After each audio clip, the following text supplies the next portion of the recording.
دوستان عزیز سلام علیکم. امروز 11 دکبر سال 2025 با معلوماتی شخصانی که میخوان باغ‌های بادام بنیاد کنند میرسانم که من یک نمود بادام رو نهالش رو در پیدا کردم با نرخ ارزان. این بادام نامش پیستا بادام. در فرغانه ما آش خوردیم، ما رو ضیافت دادن مرا.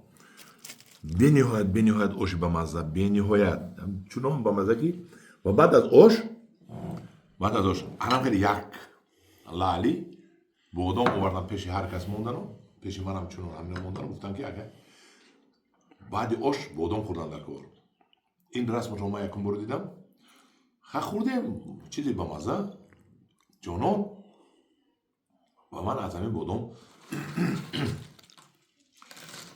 یک نیم کیلوش رو گرفتم و آوردم که با شما نشان دهم، چون که این بادام رو ما نهالش رو یافتم ارزان 20 سومانی نهال یافتم که در شهر دوشنبه تا شهر دوشنبه دسترس میشد.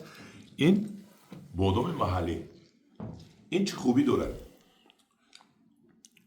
این همه طرف خوبی دارد. این یکم که بامزه است، بنهایت بامزه است و بنهایت بسیار میبندد. این اگر بادام های دیگر مملکت ها 4 کیلو 5 کیلو بندد، این 20 کیلو 30 کیلو میبندد، چون که بسیار میبندد و بنهایت بادامش با مزه است. من حاضر شکسته با شما نشون میدم. یک تا دو تا من شکسته با شما نشون میدم.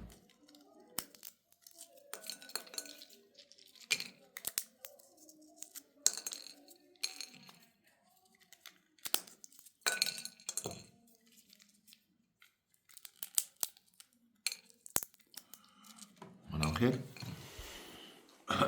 مشکنه کشته بادام رو دیدید و چیزی که من قید کردم بنهایت بادام های با مزه. خودی بادام مایده است، برای نامش پیستا بادام. مایده که هست نامش پیستا بادام و با مزه. چیزی این چی عادت بود است بعدی آش با روغنی دنبختی با مزه باور کنید. بنهایت آش با مزه با اربالاش یک تریلکه این بادام رو میزنید 3 روزش نمیخوره دیگه. باز در پیشتون شکستم اینا بو میتونم گیرم، منم که الان خیلی میگیرم و الان خیلی بو میشکنم.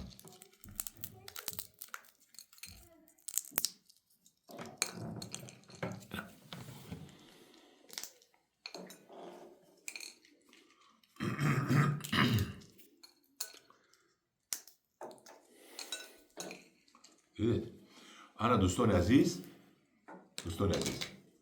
این بنهایت با مزه است. با این کم طرف بیریون کدگی خلاصه گپ کدام باغ میکنه از همین پیستا بادام 20 سومانی نهالش رو من در تا شهر دوشنبه تا دهه چهارباغ میبیارم دسترس میکنم. مرامت کدام اگر از من درخواست کند نهالش 2 سوله قدرش نمیقدر 1 متر 80 سانتی متر نهالش علاقه بستگی بوده. مثال در تنه نهالش بادام بود. من شما درخواست کنید من این بادام رو به شما دسترس کرده بیارم. در پناه خدا باشید.